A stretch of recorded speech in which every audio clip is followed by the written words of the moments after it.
台中潭子的潭水亭观音妈庙，结合着附近几啊间学校举办画高仔灯的活动，然后选出着7000拍的高仔灯，创一条棚空，真水。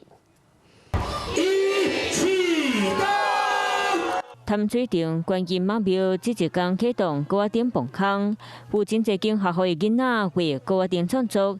选1000支来布置做灯海，想借这个机会让小朋友有提灯笼的机会，看看元宵节就是也要挂灯笼。台面高中美工科苏西嘛到出来打造金马迎春和马上布钱开业花灯，代表新年好运马上到。另外，潭子高中的学生嘛带来真才艺表演。 祝福我们整个潭子区的这个乡亲，大家在新的一年都能够马到成功，事事顺心。美方讲灯会活动会办到3月7日，并将过年来到庙里拜拜，会当顺续欣赏，感受这节热烈的气氛。Hello， 我是林纯佩。想要掌握最及时的新闻资讯或是体坛动态吗？